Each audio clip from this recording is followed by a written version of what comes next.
I'm quite happy to debate all of you in the comments section, because the 8GB MacBook Pro is enough for the vast majority of MacBook Pro users. Yes, you could argue the 8GB of RAM could be higher, and yes, you could argue 512GB of storage isn't enough for a Pro laptop.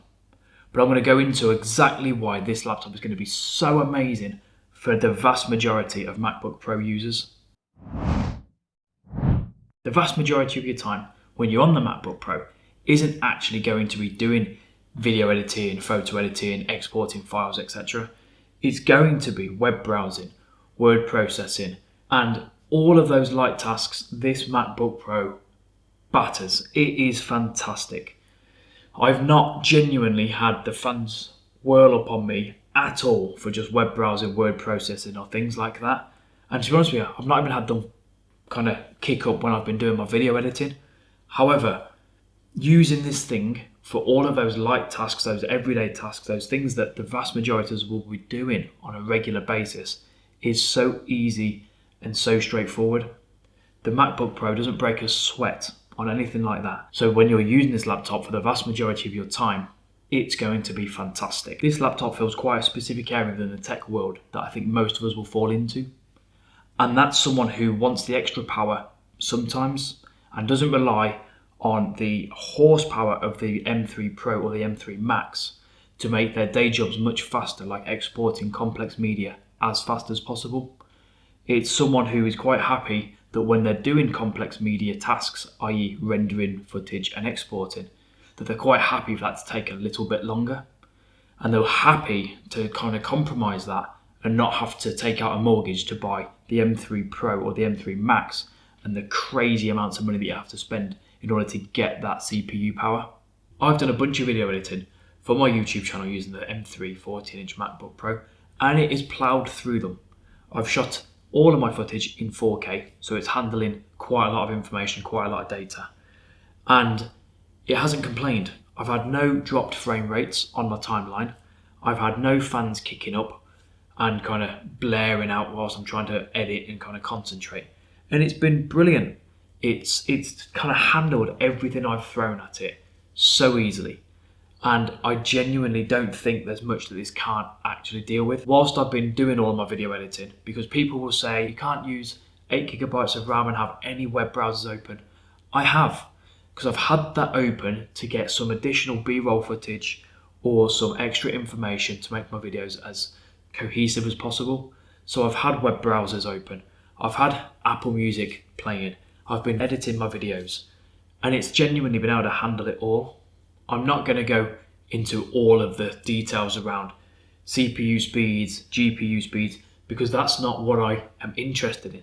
I'm interested in how this works for me and how this is going to work for you, for an average user. Because let's be honest, the CPU scores from Geekbench or Cinebench or whatever it is could be amazing, but if it doesn't work for you or for me on a daily basis, then that's surely, and it is, more important. So the performance wise for my use case has been brilliant. So I've done lots of video editing on this thing for the last kind of month and a half, and it hasn't skipped a beat once. All of the footage that I've been shooting has been in 4K. I've been using DaVinci Resolve 18 for all of my video editing and rendering and exporting, and it hasn't skipped a beat. I've had no dropped frame rates on my timeline whilst I've been trying to put it all together. It's rendered the footage really quick, which we'll come on to in a little bit. So the performance with this thing, when I've got DaVinci Resolve 18 going, I've got Apple Music on, I've got a bunch of web browsers open in the background, the 8GB of RAM can handle it. In my use case, for my experience, let me know in the comments if you've had a different experience with the 8GB 512 gig storage model, because I'll be really, really interested to know if it's different to the things that I've seen with it.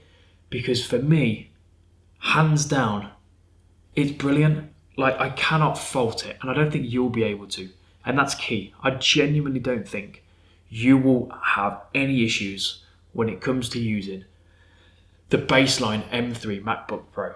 You're going to save yourself a fortune, and it's going to be a brilliant laptop for most use cases.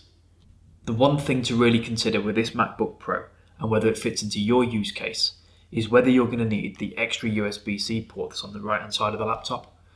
That USB-C is going to allow you to connect up to an extra external display. We can connect to one with the baseline 14-inch MacBook Pro, but with that extra USB-C port on the right, it's going to allow you to connect up to 2 external monitors. The one slight inconvenience I've found with the 14-inch baseline MacBook Pro is because you've only got the 2 USB-C ports and they're both on the left-hand side, depending on how your desk is configured or where you're working at any given time, you've got to kind of wrap your cables around the back of the laptop, or you've kind of got to rejig things a little bit. It's not a major concern, but I'd have rather Apple have put one on the left and one on the right just to make it as flexible as possible. It's my only one real gripe with the laptop, and it isn't really that much of a gripe at all. Displays are so often overlooked when it comes to laptop reviews. People care so much more about battery performance, CPU performance, GPU performance, how much RAM it's got, what the storage capacity is. The screen technology is overlooked. However, you haven't got to worry about that when it comes to the MacBook lineup. It comes with a mini LED XDR ProMotion display, and they are buttery smooth.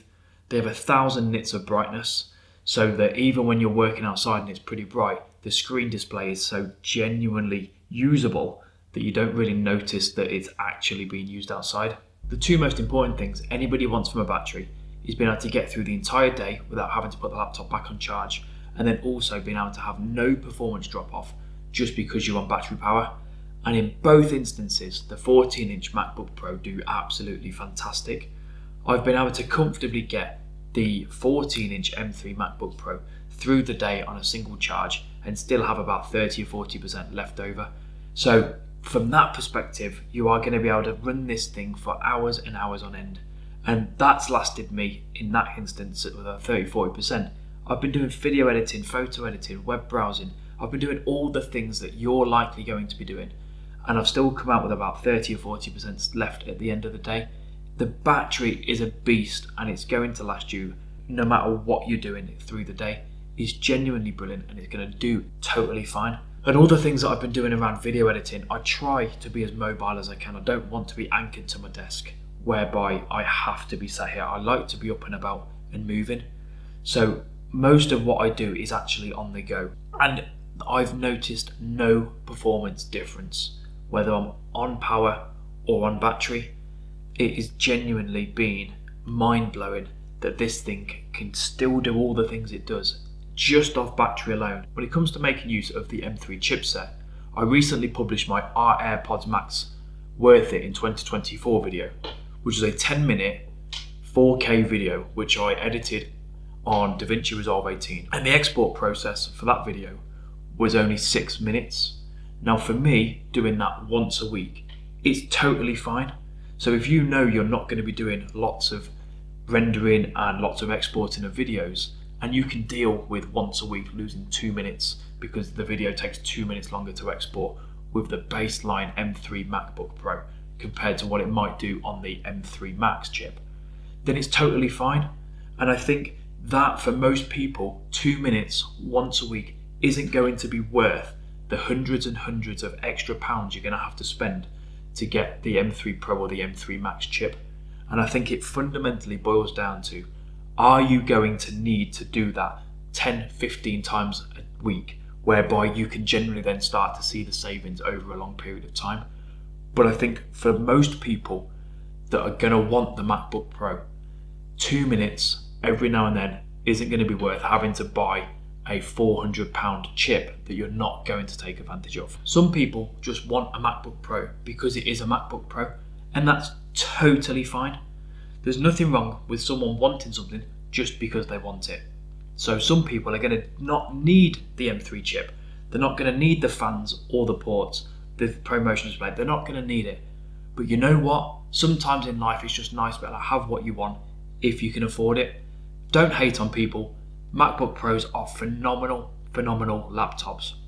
And so many people are going to do amazing things with it and enjoy it so much. So if you want a MacBook Pro and you want the M3 chip, buy the MacBook Pro.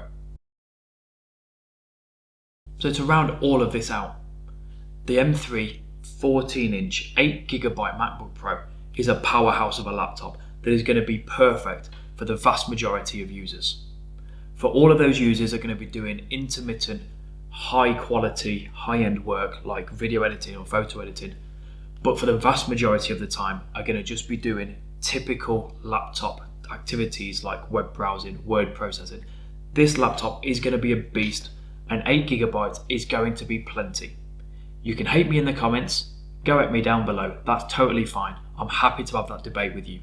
But 8GB for 95% of people is going to be enough. It's going to give you fantastic performance, it's going to get you an all-day battery, it's going to have an amazing screen that you're going to love using. It's going to give you genuinely everything you're going to need from a laptop, and you're going to love using it. So if you want the 8GB M3 MacBook Pro, from my experiences, from starting this YouTube channel, from everything I've learned, it is going to be brilliant for you like it has been brilliant for me.